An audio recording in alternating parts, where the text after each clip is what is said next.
Anjir.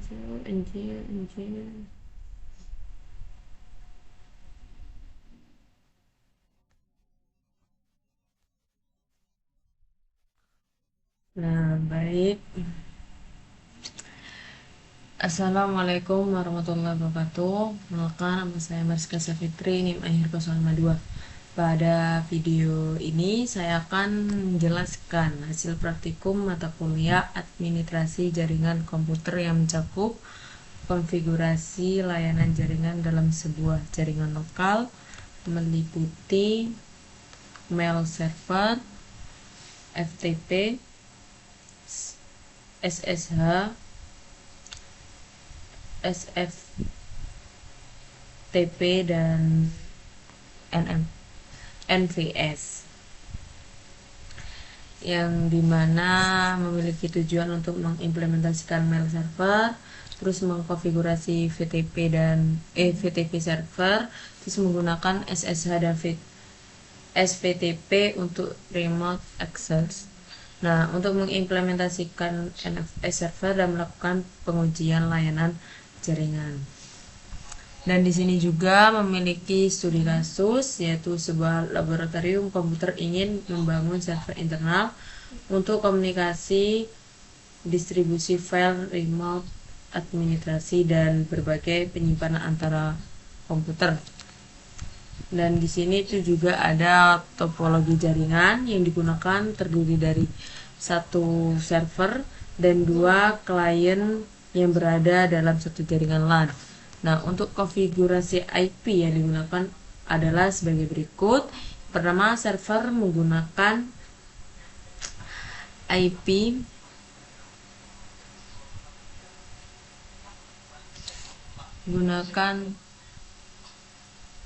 IP 192.168.10.1, dan untuk klien 1 92.168.10.2. Untuk klien 2 192.168.10.3, dan untuk gateway-nya itu 192.168.10.254. Nah, di praktikum 1 itu kan mail server, yang dimana konfigurasi mail server telah dilakukan dengan domain lab jaringan lokal, terus layanan SMTP dan POP3 diaktifkan untuk mendukung pengiriman dan penerimaan email antar pengguna.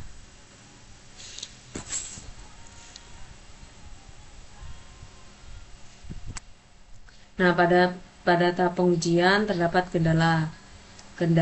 beberapa kendala pada validasi email di Cisco Packet Tracker.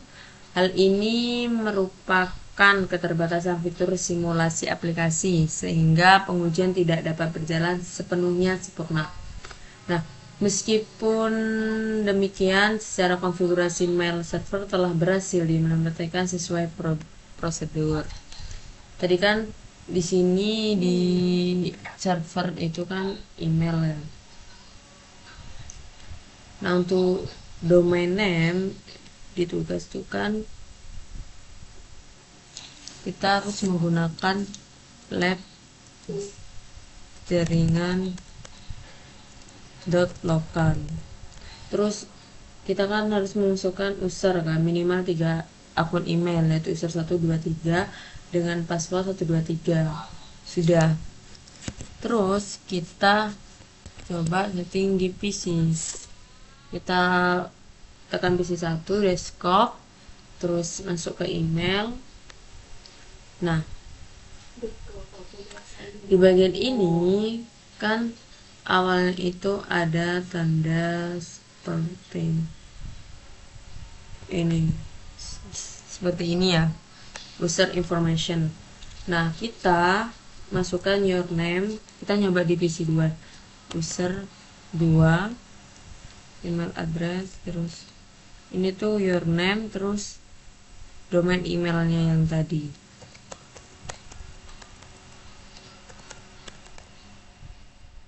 Terus kita incoming email server, kita masukin IP-nya tadi. Ini juga sama. di user kita masukin user E2 terus passwordnya kan. Nah, kita save. Nah, kalau pas kita save itu terdapat error invalid email address entered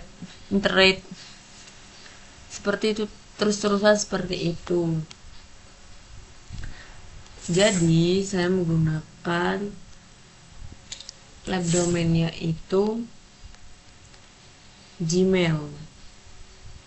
Ini saya ganti ke gmail.com.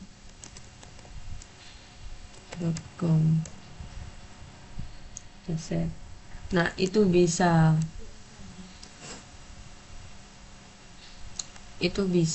dikarenakan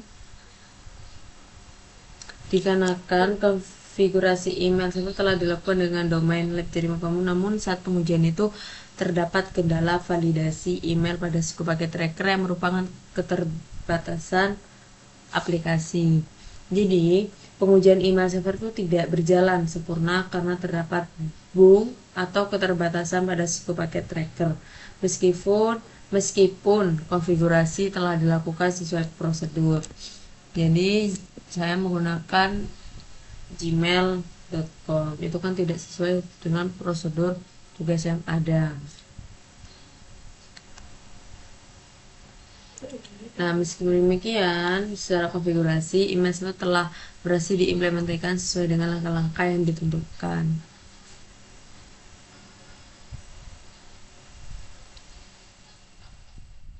Namun, pada saat pengujian, terdapat kendala pada proses validasi email di suku paket tracker. Hal ini merupakan keterbatasan dari fitur simulasi aplikasi, sehingga beberapa proses pengiriman email tidak dapat ditampilkan secara sempurna. Meskipun demikian, secara konfigurasi, email server telah berhasil diimplementasikan sesuai dengan langkah-langkah yang ditentukan.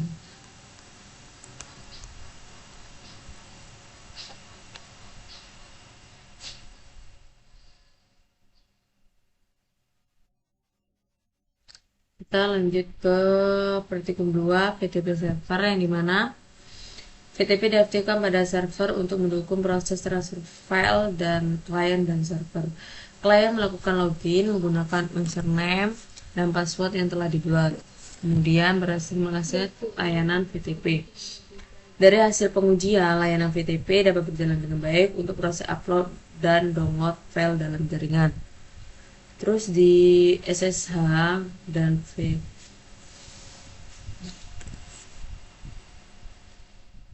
di praktikum 3 SSH dan SFTP pada praktikum ini ketiga dilakukan konfigurasi. Pada praktikum ketiga ini dilakukan konfigurasi layanan SSH dan SFTP pada router sebagai bentuk implementasi remote akses yang aman dalam jaringan. Nah, konfigurasi SSH dilakukan pada router beberapa langkah, yaitu mengatur hostname, terus sebagai metode remote akses yang lebih aman dibandingkan telnet karena menggunakan sistem encrypt dalam proses komunikasi data. Nah, pada tahap pengujian SSH, akses remote dilakukan dari klien ke router menggunakan SSH. Pada awalnya terdapat penyesuaian konfigurasi agar lain dapat berjalan dengan baik. Kemudian setelah konfigurasi lengkap, koneksi SSH berhasil dilakukan dan user dapat login ke router dengan aman. Selanjutnya pada SFTP digunakan konsep secure file transfer yang berjalan melalui SSH. SFTP memungkinkan proses transfer file yang lebih aman karena data dikirimkan dalam kondisi terenkripsi melalui koneksi SSH. Dengan demikian, file dapat dipindahkan antara klien dan server tanpa risiko penyadapan data. Nah, dari praktikum ini dapat dianalisis bahwa SSH memiliki tingkat salah anjir. Nah, di praktikum keempat NFS server, tentunya pada bagian NFS atau Network File System merupakan layanan yang memungkinkan sharing dan direktori antar komputer dalam jaringan sehingga dapat diakses seperti penyimpanan lokal. Namun karena Cisco Packet Tracker tidak menyediakan fitur NFS secara native, maka implementasi dilakukan dalam bentuk simulasi konsep file sharing dalam jaringan. Dengan demikian, fungsi NFS tetap dapat dipahami meskipun tidak dilakukan konfigurasi langsung. Nah, dari hasil praktik ini dapat dianalisis beberapa hal. Yang pertama, SSH lebih aman. Salah, Yang pertama, FTP perbedaan dengan SFTP, di mana FTP tidak memiliki enkripsi, sedangkan FTP lebih aman karena berjalan melalui SSH. Nah, terus SSH lebih aman dibandingkan Telnet karena menggunakan sistem enkripsi dalam proses komunikasi data. Terus 3, perbedaan FTP dan NFS terletak pada fungsinya, di mana FTP digunakan untuk transfer file sedangkan NFS digunakan untuk sharing directory secara langsung. Jika terjadi kendala pada SSH, biasanya disebabkan oleh belum dibuatnya RSHK atau konfigurasi domain yang belum lengkap. Sedangkan pada email server, keterbatasan aplikasi dapat mempengaruhi proses validasi email pada tahap pengujian. Nah, kesimpulan, seluruh layanan jaringan yang dikonfigurasi dalam praktikum ini telah berhasil diimplementasi sesuai fungsi masing-masing, yaitu mail server, VTP server, SSH, remote access, serta simulasi NFS. Selain itu, di praktikum ini memberikan pemahaman mengenai implementasi layanan jaringan, serta pentingnya aspek keamanan dan komunikasi data, khususnya penggunaan SSH dibandingkan Telnet. Demikian video praktikum ini saya buat. Terima kasih. Wassalamualaikum warahmatullahi wabarakatuh.